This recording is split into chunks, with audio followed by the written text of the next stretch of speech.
দ্বিতীয় কুফর হলো কুফরে জুহুদ।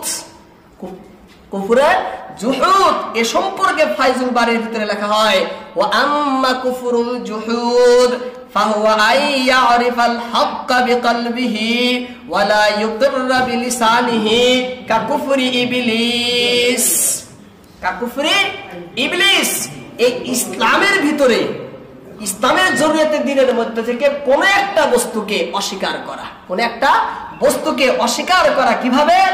সে ইসলামের জরুরিয়াতের সমস্ত বস্তুর সত্যতা, হক যে সে পরিপূর্ণভাবে দিলে বিশ্বাস করে, তার অন্তরে জানে হ্যাঁ এই সব কিছু ঠিক, হক, সত্য, এর সত্যতার উপরে তার পরিপূর্ণ আস্থা, ইয়াকিন, বিশ্বাস, ঈমান আছে।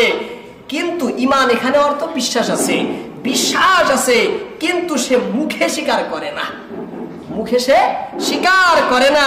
যেমন সূরা বাকারার 34 নম্বর আয়াতে আল্লাহ তাআলা বলেন, ওয়া ইয কুলনা লিল মালাইকাতি ইসজুদু লি আদামা ফাসাজাদু ইল্লা ইবলিস আবা ওয়াস্তাকবারা ওয়া কানা মিনাল কাফিরিন।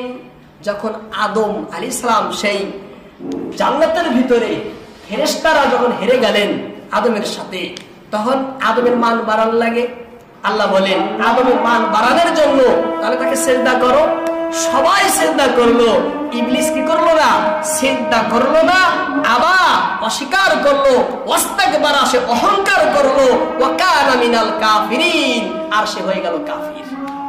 এখন এই কাফিরটা কুফরে জুহুদ, ইনকার না, কারণ ইসলামের সত্যতার প্রতি তার পরিপূর্ণ আস্থা, ইয়াকিন, বিশ্বাস আছে, কিন্তু সে মুখে মাইনা নেয় নাই।